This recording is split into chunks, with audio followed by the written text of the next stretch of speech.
اسلام آباد پہنچو، حلوہ ہے پاکستان کی ریاست پر آپ قبضہ کر لو گے۔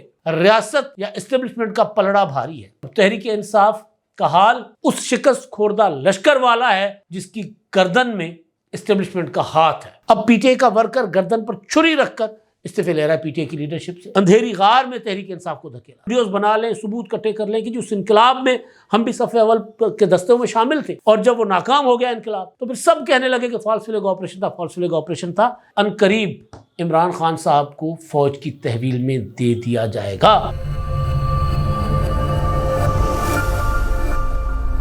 السلام علیکم، میں امداد سمرو۔ تحریک انصاف میں بھونچال آیا ہوا ہے، بغاوت ہو چکی ہوئی ہے، استعفوں کا سلسلہ شروع ہو گیا ہوا ہے۔ ایک بڑا استعفیٰ آ گیا ہے، کئی اور پائپ لائن میں۔ کیوں یہ استعفے دیے جا رہے ہیں؟ کن کا دباؤ ہے؟ یا پھر قیادت نے عمران خان کے خلاف اور بشریٰ بی بی کے خلاف بغاوت کر دی ہے؟ ادھر عمران خان صاحب کے اوپر نئی مصیبتیں آن پڑی ہوئی ہیں، اور وہ مصیبتیں بھی اس نئے ایڈونچر کی وجہ سے، اس مہم جوئی کی وجہ سے جو انہوں نے 24 نومبر کو اسلام آباد پر حملہ کر کے دینے کا اعلان کیا تھا اور ہدایت دی تھی۔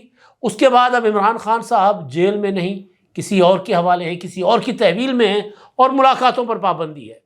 ایک طرح سے ایک بار پھر عمران خان قید تنہائی میں چلے گئے ہوئے ہیں۔ کارکن ہیں جو قیادت کے اوپر مسلسل حملہ آور ہیں اور سب کے پول کھولنے کی دھمکیاں دے رہے ہیں۔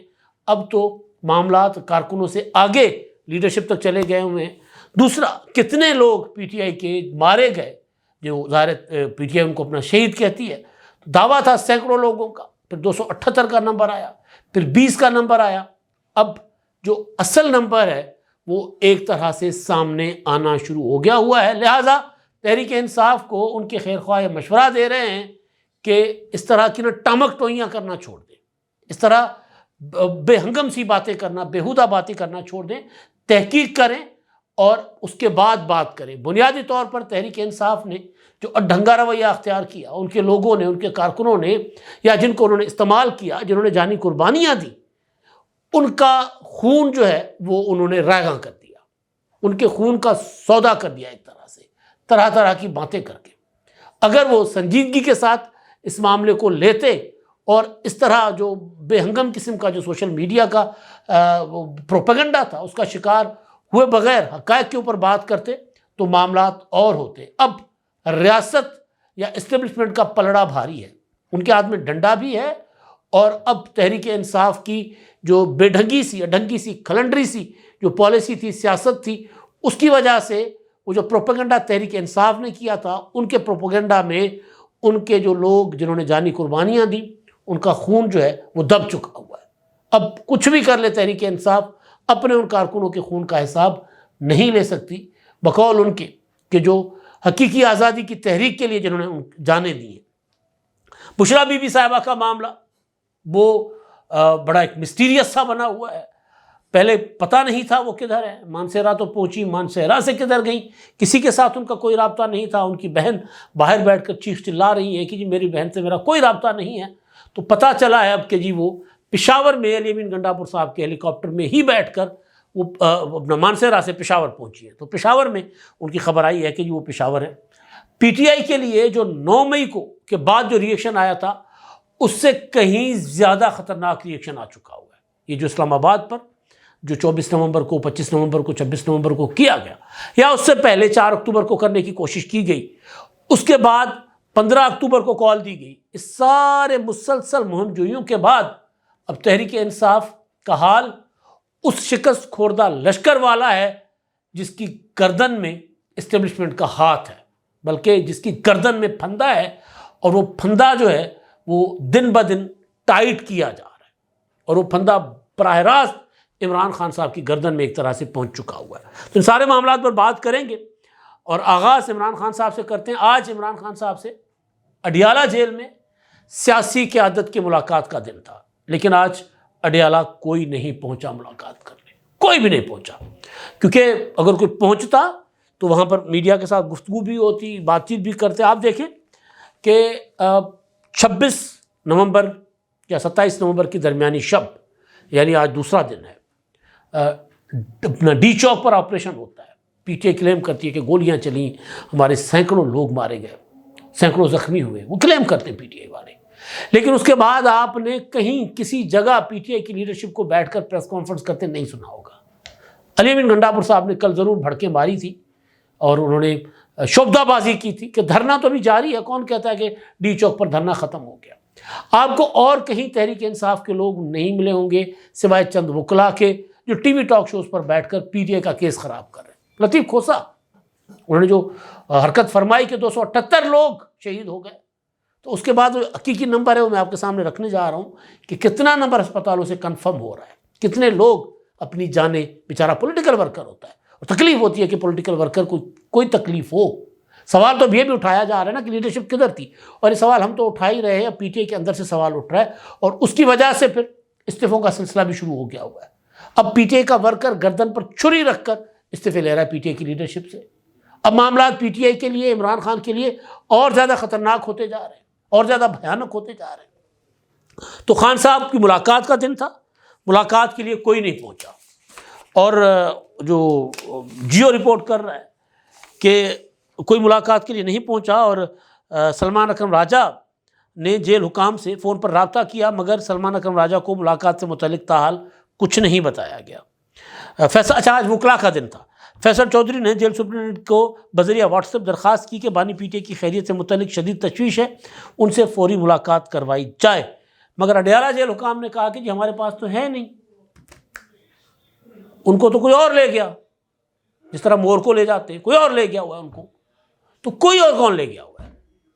یہ پی ٹی آئی کے لوگوں کو بھی پتہ ہے کہ اب اڈیالہ جیل کی انتظامیہ پی ٹی آئی کے وکلاء کو پتہ ہے کہ ملاقات عمران خان صاحب سے نہیں کروا سکتی۔ وجہ یہ ہے کہ وہ جسمانی ریمانڈ پر ہیں، نیو ٹاؤن تھانہ راولپنڈی، اس میں قید ہیں وہ، کیونکہ عمران خان صاحب کو جب جسمانی ریمانڈ عمران خان صاحب کا دیا گیا تھا 28 ستمبر کا جو دہشت گردی کے اور دیگر مقدمات عمران خان صاحب پر دائر ہیں، تو اس میں جسمانی ریمانڈ نیو ٹاؤن تھانہ نے لے لیا، اور عمران خان صاحب کو کیونکہ تھانے تو منتقل نہیں کیا جانا تھا، لیکن ان کا جو سیل ہے اس کو ڈکلیئر کیا گیا تھا تھانہ نیو ٹاؤن کا حصہ، تو وہ نیو ٹاؤن پولیس کی تحویل میں ہے۔ تو یہ صاحب ادھر ادھر اپنا بھٹک رہے ہیں، وہ کہہ رہے ہیں کہ جی جیل حکام کو لکھ رہے ہیں کہ جی ملاقات کر رہے ہیں، جیل حکام والے کہہ رہے ہیں ہمارے پاس تو ہے نہیں، وہ کوئی اور لے گیا۔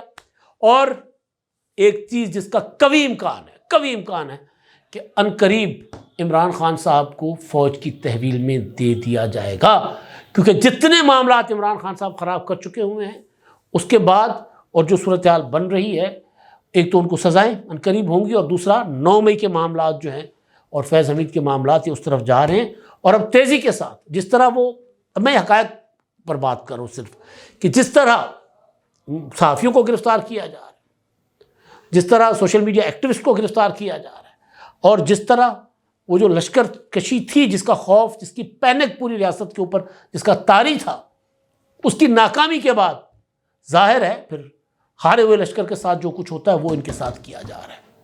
تو اس کے ہارے ہوئے لشکر کے جو سربراہ ہیں، اسے پیسالار ہیں، وہ تو عمران خان ہیں، اور وہ قید میں ہیں، ان کی گردن پہلے اسٹیبلشمنٹ کے ہاتھ میں ہے، تو ان کے ساتھ کوئی بہت برا ہونے جا رہا ہے، اور بہت برا کسی اور کی وجہ سے نہیں، ان کی اپنی اور ان کے اپنوں کی وجہ سے ہونے جا رہا ہے، وہ جو خود جس طرح کا کھلنڈرا پن کرتے رہے۔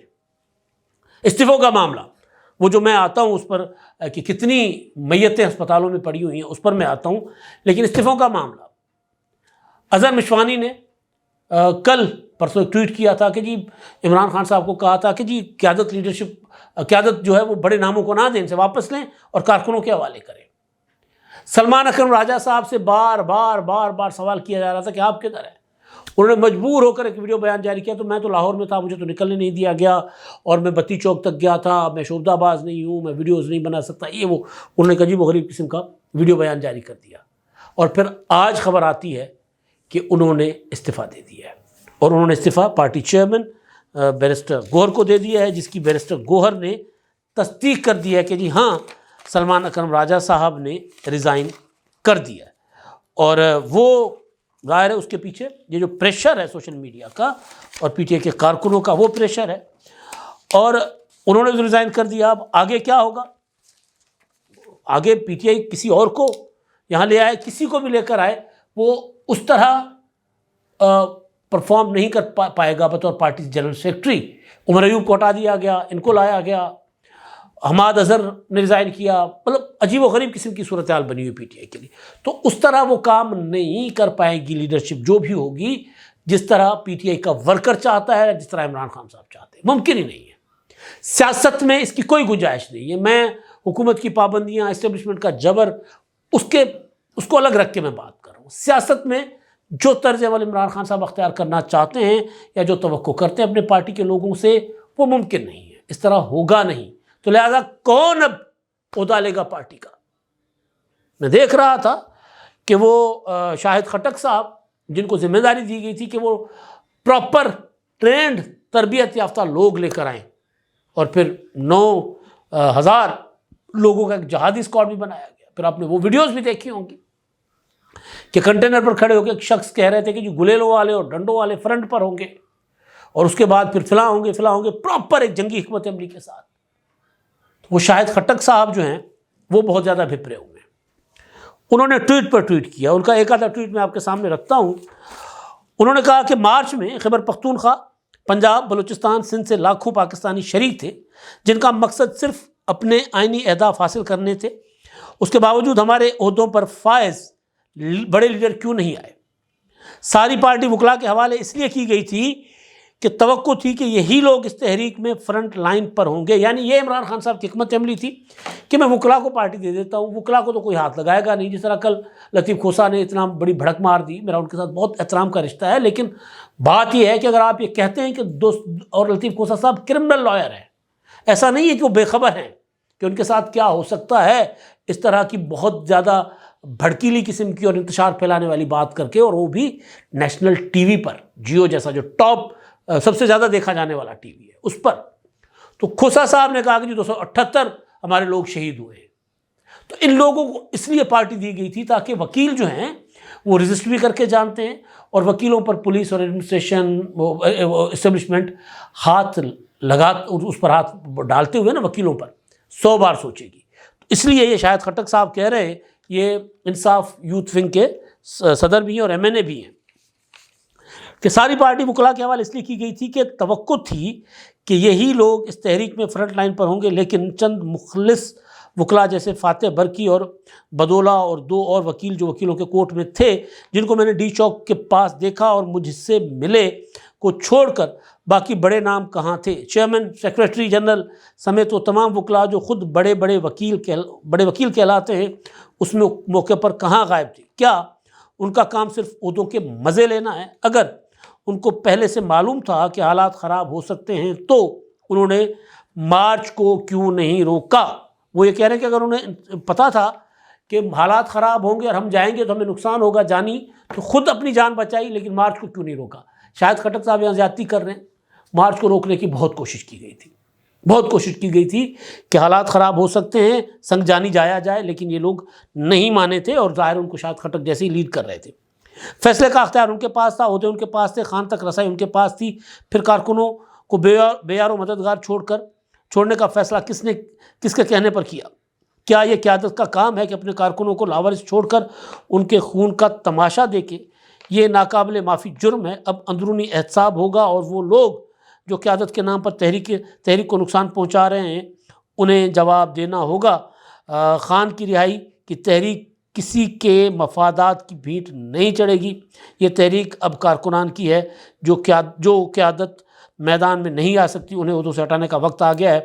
تحریک میں خون شامل ہو چکا ہے اور خون کبھی معاف نہیں کرتا.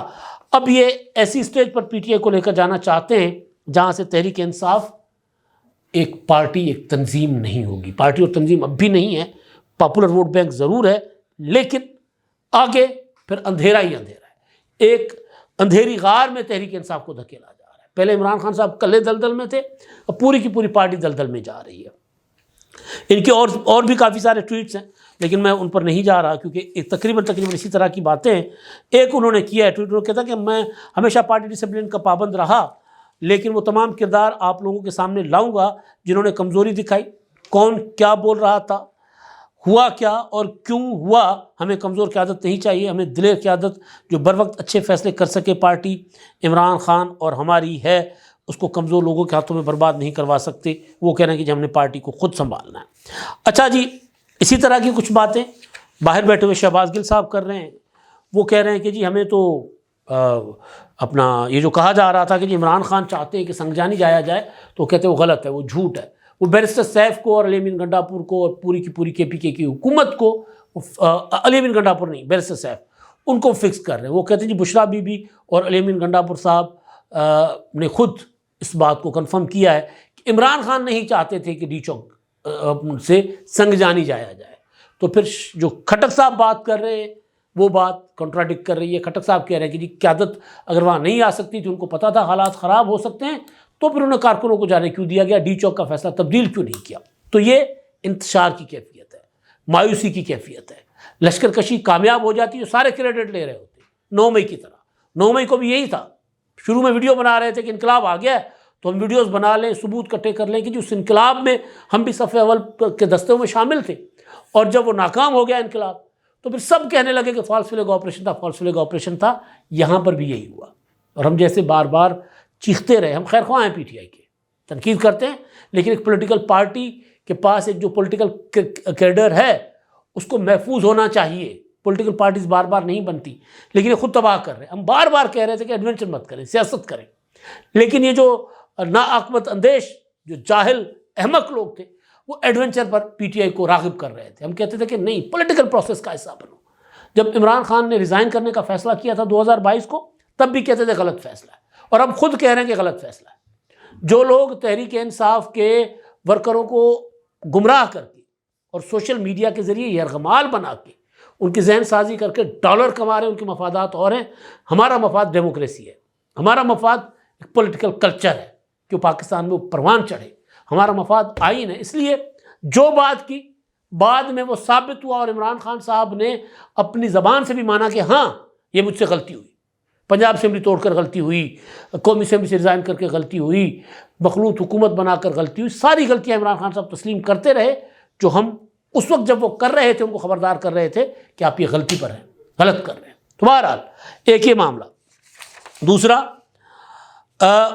بشرا بی بی، جن کی بہن کہہ رہی ہے کہ جی بشرا بی بی کو علی امین گنڈا پور صاحب نے یرغمال بنایا ہوا ہے، تو وہ بشرا بی بی صاحبہ کے لیے خبر آئی کہ جی ان کو علی امین گنڈا پور کے ہیلی کاپٹر کے ذریعے پشاور پہنچایا گیا۔ بشرا بی بی اب منظر پر نہیں ہے، ان کی کسی سے میل ملاقات نہیں ہے۔ ان کے متعلق اب تک جب میں ولاگ کر رہا ہوں، کوئی 7 بج رہے ہیں، تو اب تک کسی قسم کا، یعنی آج 28 نومبر کی شام 7، اب تک کسی سے بھی ان کا کوئی رابطہ، میل ملاقات کی خبر نہیں آ رہی کہ بشرا بی بی سے کسی نے ملاقات کی ہو، کوئی پریس ریلیز، ایسا کچھ نہیں ہے۔ ان کی اکیلی بہن جو ہے وہ خبریں دیتی پھر رہی ہے کہ جی وہ یرغمال ہیں اور ان کو گنڈا پور صاحب نے یرغمال بنایا ہوا ہے۔ اب میں آتا ہوں اس معاملے پر جو حساس بھی ہے اور جس کی تکلیف بھی ہے، پولیٹیکل ورکر کا یا ہمارے سیکورٹی فورسز کا آپس میں جو ہے وہ جھڑپوں میں مارا جانا، شہید ہونا، یہ کوئی کسی بھی پاکستانی کو، کسی بھی شہری کو، کسی بھی ڈیموکریٹ کو اچھا نہیں لگتا، لیکن حادثہ ہوا ہے۔ ذمہ دار عمران خان ہے، ذمہ دار بشرا بی بی ہے، ذمہ دار علی امین گنڈا پور ہے، یا ذمہ دار وہ لوگ ہیں جو ان کو شہ دے رہے تھے کہ پہنچو راول اسلام آباد پہنچو، حلوہ ہے پاکستان کی ریاست پر آپ قبضہ کر لو گے، یہ وہ لوگ اس کے ذمہ دار ہیں۔ لیکن کہا یہ جا رہا تھا کہ جی 278، پھر علی امین گنڈا پور صاحب نے کہا کہ جی سینکڑوں لوگ ہمارے شہید ہوئے، اور پھر سلمان اکرم راجہ نے کہا کہ 20 کی تو شہادت کی کنفرمیشن ہے، ان میں انہوں نے 7 نام بتائے تھے۔ میں پڑھ رہا تھا بی بی سی پر، شہزاد ملک صاحب گئے پمز اسپتال، پولی کلینک ہاسپٹل، اور انہوں نے وہاں پر بتایا کہ جو پولیٹیکل ورکر تھے ان کے زخمیوں کی انہوں بتا رہے ہیں کہ جی ہاسپٹلس والے کہہ رہے ہیں کہ اتنی ایمرجنسی ہم نے پہلے کبھی نہیں اسلام آباد کے اسپتالوں میں دیکھی، جتنے وہ آپریشن انہوں نے سرجریز کی ہیں، اور وہ گولیوں سے زخمی لوگ آئے تھے۔ اور وہ یہ لکھتے ہیں کہ جی وہاں پر کوئی 2 میتیں ایک ہاسپٹل میں اور 3 میتیں دوسری ہاسپٹل میں، 4 دوسری میں، 3 کی شناخت ہو گئی اور 1 کی نہیں، کوئی 6 یا 5 بی بی سی کنفرم کر رہا ہے۔ اور اسی طرح ایکسپریس نیوز جو ہے انہوں نے اپنے سورسز سے خبر دی ہے کہ 10 جاں بحق اس سارے جو تھے فسادات تھے اس کے دوران ٹوٹل 10 ڈیڈ باڈیز جو ہیں وہ اسلام آباد کے اسپتالوں میں لائی گئی، 71 زخمی لائے گئے، اور ان میں 6 سویلین اور 4 سیکورٹی فورسز کے تھے جو جاں بحق ہوئے یا جو شہید ہوئے۔ یعنی 6 کا فگر میں بتا رہا ہوں کہ وہ 2 پولی کلینک کے اور 4 پمس کے بتا رہے تھے، BBC بتا رہی تھی۔ تو بالکل اسی طرح یہ بھی یہی کہہ رہے ہیں کہ 6 سویلین تھے اور سیکورٹی فورسز کے 4 اہلکار، جس میں ایک ہمارا پولیس کا جوان تھا، 3 رینجرز کے جوان تھے۔ تو یہ ٹوٹل جو کیجولیٹیز ہوئی ہیں افسوسناک ہے، وہ ہیں 10۔ اب فواد چودھری صاحب جو ہیں وہ PTI کے ساتھ ان کا اس طرح تعلق تو نہیں ہے، لیکن انہوں نے بڑا ڈھنگ کا مشورہ دیا PTI کی لیڈرشپ کو۔ وہ یہ کہہ رہے ہیں کہ یار ایسے ٹامک ٹوئیاں مت مارے۔ انہوں نے ٹویٹ پر اپنا ٹویٹ کیا ہے، وہ کہتا ہے کہ جی PTI کی جو لیڈرشپ ہے، پہلے احتجاج کے دوران مارے جانے والے افراد کی تعداد کی تحقیقات کر لیں اور پھر کوئی اعداد و شمار جاری کر کے یوم سوگ کا اعلان کریں۔ وہ یہ کہتے ہیں کہ یہ غیر سنجیدہ رویہ ظالم کے ہاتھ مضبوط کرنے کے مترادف ہے، لہٰذا مہربانی کریں، پہلے تحقیق کریں اور شہید ہونے والے اور زخمیوں کی تفصیلات جاری کریں اور ٹامک ٹوئیاں نہ ماریں، اس کے بعد پورے ملک میں سوگ کا اعلان کر دیں۔ تو بات بالکل ٹھیک کہہ رہے ہیں فواد چودھری، یہ غیر سنجیدہ رویہ ہے۔ وہ بیچارے جو مارے گئے نوجوان تھے، عمر رسیدہ تھے، جو بھی تھے، وہ بہرحال PTI کو یا PTI کی سیاست کو شاید اس سے فرق نہ پڑے، لیکن ان کے گھروں کو فرق پڑا ہے۔ تحریک انصاف کی آج تک 9 مئی کے لوگ کسی کے گھر میں کوئی جا کر کسی نے تعزیت نہیں کی۔ اس سے پہلے بھی جو لوگ عمران خان کے جلسوں میں کسی حادثات کا شکار ہوتے تھے، عمران خان ان کے گھر میں جا کر تعزیت نہیں کرتے تھے، کسی کے پاس چل کر نہیں جاتے تھے۔ تو عمران خان وہ مٹیریل نہیں ہیں کہ ان شہداء کے پیچھے جائیں یا ان بیچارے جو ہلاک ہوئے ان کے پیچھے جائیں۔ تو PTI کی باقی لیڈرشپ جو ہے اس کو سنجیدگی سے دیکھے کہ ہو کیا رہا ہے۔ اس طرح کا پروپیگنڈا کر کے سوشل میڈیا پر دھول اڑا کے بنیادی طور پر ان مارے جانے والے اپنے کارکنوں کا وہ جو ہے نا وہ لہو بیچ رہے ہیں، خون بیچ رہے ہیں۔ PTI مسلسل یہی کرتی آ رہی ہے۔ سنجیدگی کے ساتھ PTI سیاست کرے گی تو شاید اسپیس ہوگا، ورنہ ختم شد، PTI کا قصہ ختم۔ اب تک کے لیے اتنا ہی، اللہ حافظ۔